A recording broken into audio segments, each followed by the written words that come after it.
Program Studi Bimbingan dan Konseling Pendidikan Islam IAIN Kudus. Saya peserta KKN IKDR 101. Di sini saya akan memberikan bimbingan klasikal mengenai pengaruh motivasi belajar siswa. Berikut adalah videonya.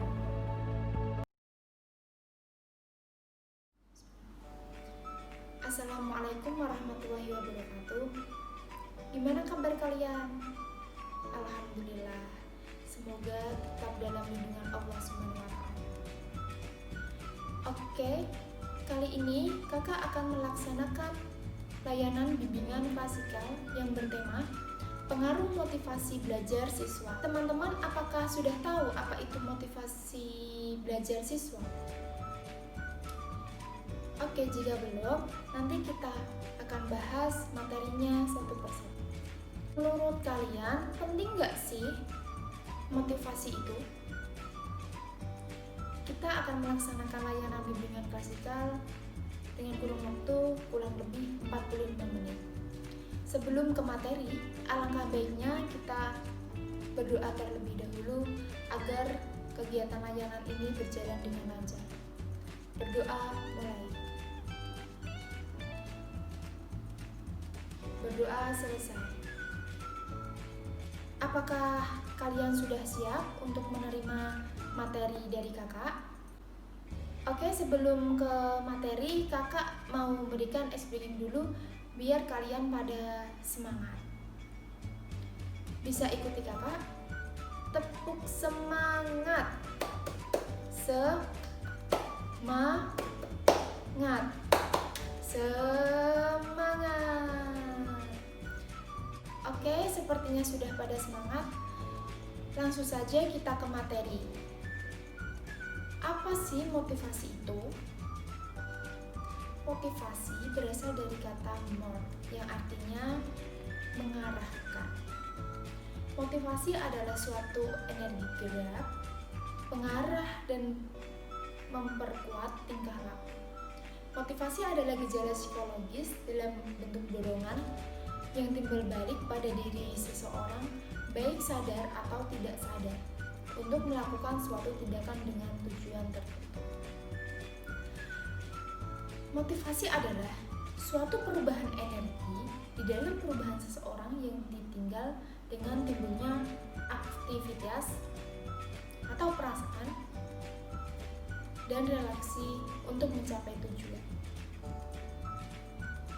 Beberapa ahli melihat ada 3 komponen utama yang terkandung dalam kata motivasi, yaitu kebutuhan, dorongan, dan tujuan.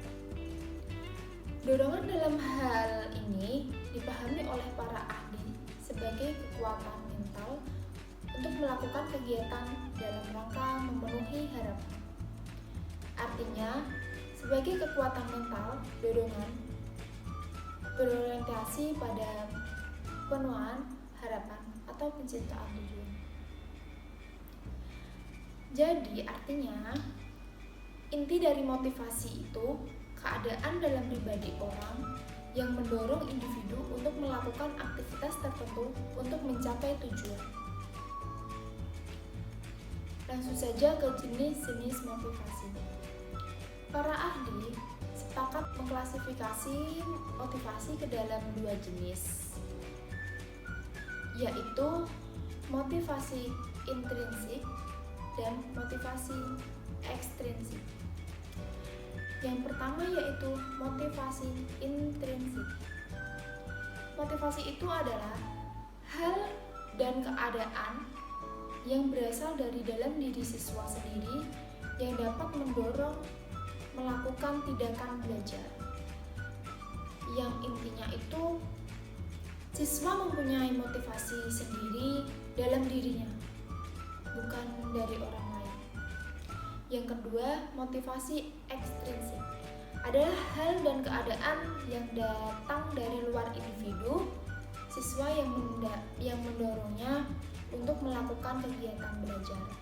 Jadi intinya itu motivasi ini siswa mendapatkan dorongan motivasi itu dari luar, dari individu luar, bisa dari keluarga, teman sebaya, lingkungan, dan sebagainya.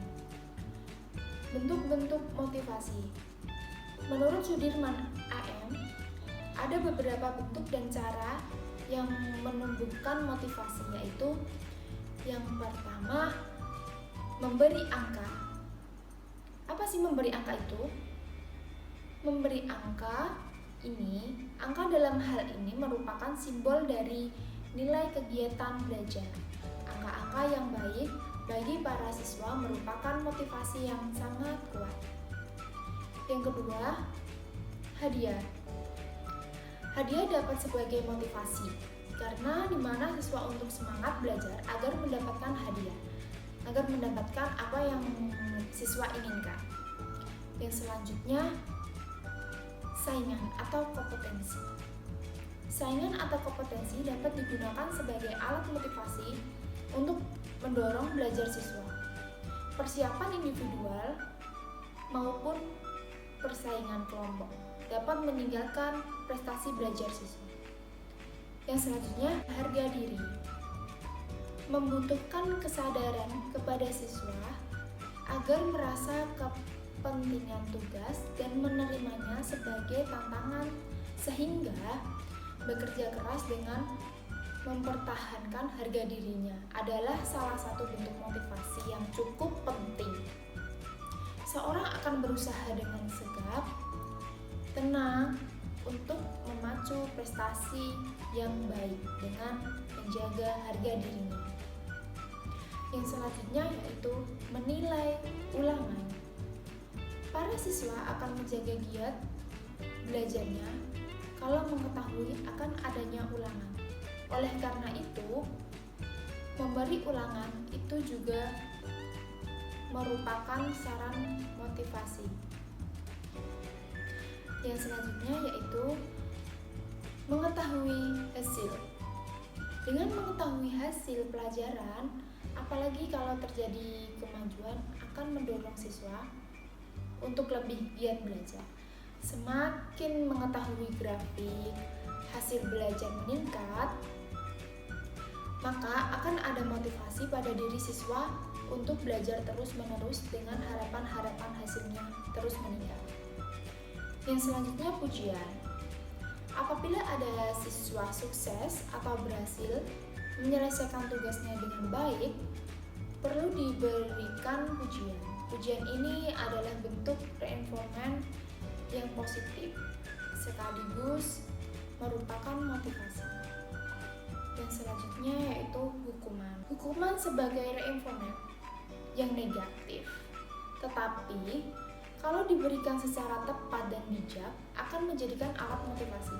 Oleh karena itu, guru harus memahami prinsip-prinsip pemberian hukuman. Yang selanjutnya, hasrat untuk belajar. Hasrat untuk belajar adalah unsur kesengajaan, ada maksud untuk hal ini lebih baik. Bila dibandingkan segala sesuatu kegiatan yang tanpa maksud, hasrat berhenti ada pada diri seseorang. Yang selanjutnya yaitu minat. Motivasi erat hubungan dengan minat. Motivasi muncul karena adanya kebutuhan. Begitu juga dengan minat. Sehingga tetaplah bahwa minat merupakan alat motivasi yang pokok dalam proses belajar. Yang selanjutnya yaitu tujuan yang diakui. Rumusan tujuan yang diakui akan terima baik oleh siswa dan akan merupakan alat motivasi yang sangat penting. Sekali dengan memahami tujuan yang harus dicapai. Karena di sana sangat berguna dan menguntungkan, maka akan timbul gairah untuk terus belajar.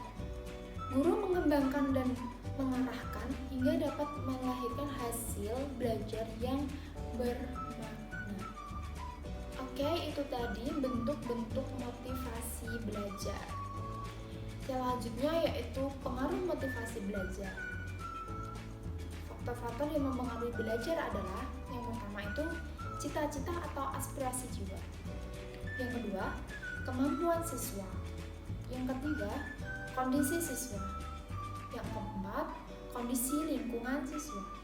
Yang kelima, unsur-unsur dinamis dalam belajar dan pembelajaran. Yang keenam, upaya guru dalam mengelola kelas. Raymond dan Judith mengemukakan ada 4 pengaruh utama dalam motivasi belajar seorang anak, yaitu yang pertama, budaya. Masing-masing kelompok atau etnis telah menetapkan dan menyatakan secara tidak langsung nilai-nilai yang berkenan dengan pengetahuan baik dalam peningkatan akademis maupun tradisional. Nilai-nilai itu terungkap melalui pengaruh agama, undang-undang politik untuk pendidikan, serta melakukan harapan-harapan orang tua yang berkenan dengan persiapan anak-anak mereka dalam hubungan dengan sekolah. Hal-hal ini akan memengaruhi motivasi belajar anak. Yang kedua yaitu keluarga. Berdasarkan penelitian orang tua, memberi pengaruh utama dalam motivasi belajar seorang anak. Pengaruh mereka terhadap perkembangan motivasi belajar anak-anak memberikan pengaruh yang sangat kuat dalam setiap perkembangannya dan akan terus berlanjut sampai habis masa SMA dan sesudahnya. Yang ketiga yaitu sekolah. Ketika sampai pada motivasi belajar, para gurulah yang membuat sebuah perbedaan dalam banyak hal. Mereka tidak sekuat seperti orang tua, tetapi mereka bisa membuat kehidupan sekolah menjadi menyenangkan atau menarik. Dan kita bisa mengingat seorang guru yang memenuhi ruang kelas dengan kegembiraan dan harapan, serta membukakan pintu-pintu kita untuk menemukan pengetahuan yang mengagumkan. Yang keempat yaitu diri anak itu sendiri. Murid-murid atau siswa-siswa yang mempunyai kemungkinan paling besar untuk belajar dengan serius, belajar dengan baik, dan masih bisa menikmati belajar, memiliki perilaku dan karakter pintar, berkualitas, mempunyai identitas, bisa mengatur diri sendiri, sudah pasti mempengaruhi motivasi belajarnya. Jadi, faktor yang paling kuat dalam mempengaruhi motivasi adalah kebutuhan. Setiap tindakan yang merupakan perwujudan dari motivasi adalah didasari pada kebutuhan manusia. Tidak akan termotivasi untuk mencapai suatu tujuan atau melakukan suatu tindakan jika ia tidak membutuhkan sesuatu dari tindak serta perilakunya itu. Fungsi motivasi belajar menurut Sudirman. Ada 3 fungsi. Yang pertama, mendorong manusia untuk berbuat baik. Yang kedua, menentukan arah perubahannya, yakni ketika tujuannya hendak dicapai. Yang ketiga, menyeleksi perbuatannya, yakni perbuatan-perbuatan apa yang harus dikerjakan yang sesuai guna mencapai tujuan, dengan menyisihkan perbuatan-perbuatan yang tidak bermanfaat bagi tujuan tersebut. Jadi, motivasi itu diberikan untuk mengembangkan minat belajar siswa. Yang kedua, memberikan kesempatan kepada siswa dalam memperoleh hasil yang lebih baik. Yang ketiga, memberikan pengaruh kepada siswa. Yang keempat, melaksanakan evaluasi. Jadi, jangan berhentilah belajar. Teruslah capai semua impian-impian. Sampai sini, apakah sudah paham apa itu pengaruh motivasi belajar? Apakah ada yang ditanyakan? Oke, itu, sebelum kakak tutup pelaksanaan layanan bimbingan klasikal ini, ingatlah baik-baik, jangan pernah berhenti belajar, karena hidup tak pernah berhenti mengajarkan. Sekian layanan bimbingan klasikal yang kakak sampaikan hari ini. Semoga berguna untuk kalian semua dan menjadikan lebih baik. Sekian dan terima kasih. Sampai jumpa di lain kesempatan. Wassalamualaikum warahmatullahi wabarakatuh.